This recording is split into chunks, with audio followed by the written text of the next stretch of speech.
تو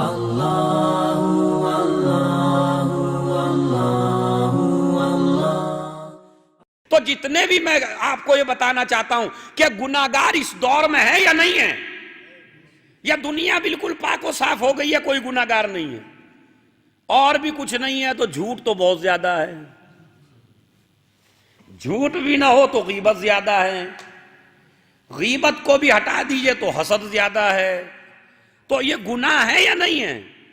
اس کے علاوہ شراب بھی پی جا رہی ہے، اس کے علاوہ جتنے بھی دوسرے نبیوں کے زمانے میں گناہ تھے، اور ایک ایک گناہ کی وجہ سے اس قوم پہ عذاب نازل ہوا، مگر اس قوم میں سارے ایک ساتھ جمع ہیں. ہے یا نہیں ہے؟ اگر شراب کی وجہ سے پہلے عذاب نازل ہوا تو اس میں شرابی بھی ہیں، اگر بتوں کی عبادت کرنے کی وجہ سے لوگوں پہ عذاب نازل ہوا تو یہاں بت بھی پوجے جا رہے ہیں، اگر جادوگری کی وجہ سے لوگوں کو عذاب نازل ہوا تو یہاں جادوگر بھی موجود ہیں. ہے یا نہیں ہے؟ اگر بدکاری کی وجہ سے عذاب نازل ہوا تو قوم کے اوپر تو یہاں بدکار بھی ہیں. ہے یا نہیں ہے؟ اگر ماں باپ کا احترام نہ کرنے کی وجہ سے کبھی کبھی عذاب ہوا تو اس دور میں بھی ماں باپ کو گالیاں دینے والے ہیں. تو جتنے بھی سارے نبیوں کے زمانے کے گناہ ہیں وہ اس زمانے میں آج سب جمع ہیں، اور اگر مکے میں وہ سارے گناہ جمع نہ ہوتے تو اتنا سپر پاور نبی نہ بھیجا جاتا ان کے درمیان میں. نہیں عزیزو، توجہ نہیں دیا آپ نے. یعنی موسیٰ کے زمانے کا، عیسیٰ کے زمانے کا، یحییٰ کے زمانے کا، زکریا کے زمانے کا، ہر طرح کا گناہگار موجود تھا نبی کے زمانے میں. تبھی تو ایسا نبی بھیجا جو سب کا سردار تھا، تاکہ ساری بیماریوں کو ختم کر سکے.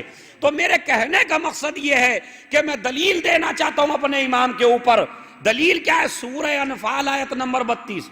اے میرے نبی، جب تک آپ اس قوم کے درمیان میں ہیں اللہ عذاب نازل نہیں کرے گا.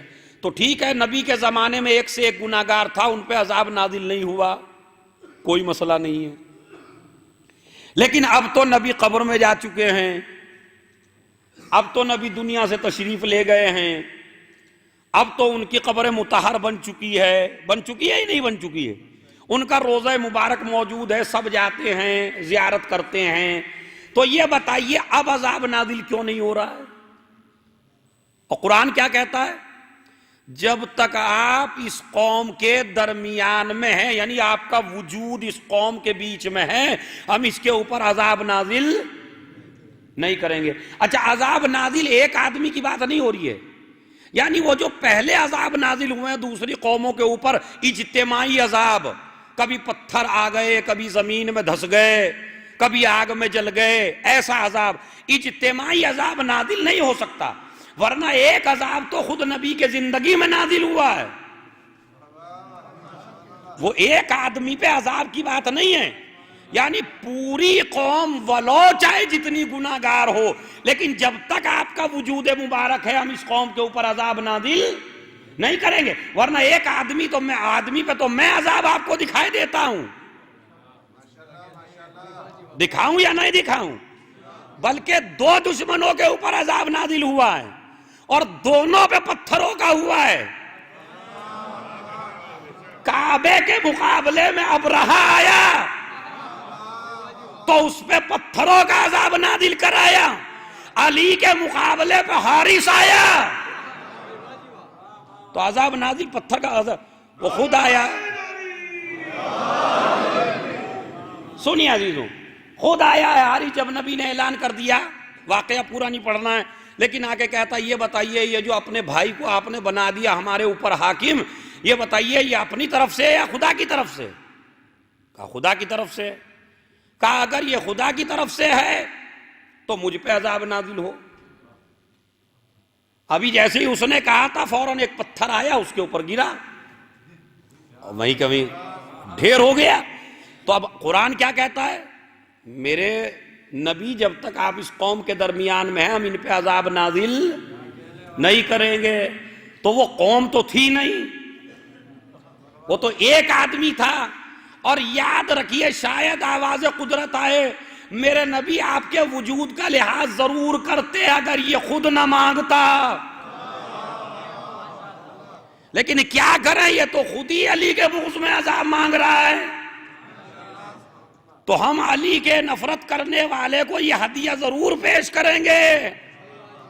کہتے پتھر آیا وہیں ڈھیر ہو گیا، ختم ہو گیا، تو عذاب نازل ہوا، لیکن ایک آدمی پر تو کیا سب نے غدیر کو مان لیا تھا؟ بھائی انصاف سے بتائیے، کیا پورے مسلمانوں نے اس دور میں غدیر کو مان لیا تھا؟ کیا آج سب غدیر کو مانتے ہیں؟ مگر عذاب نازل کیوں نہیں ہو رہا ہے؟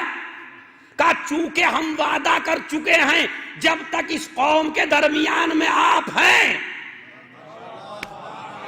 تو ہم قوم کے اوپر عذاب نازل، تو چلیے جب تک نبی زندہ تھے عذاب نازل نہیں ہوا، لیکن جب نبی چلے گئے تو عذاب کا علی کی وجہ سے نازل نہیں ہوا، کافر حسن کی وجہ سے نازل نہیں ہوا، تو چلیے 11ویں تک سلسلہ آگے عذاب نازل نہیں ہوا، تو اس کا مطلب یہ ہے کہ قوم کے اوپر عذاب نازل نہ ہونا اس بات کی دلیل ہے کہ کوئی محمد کا ٹکڑا اب بھی ہے۔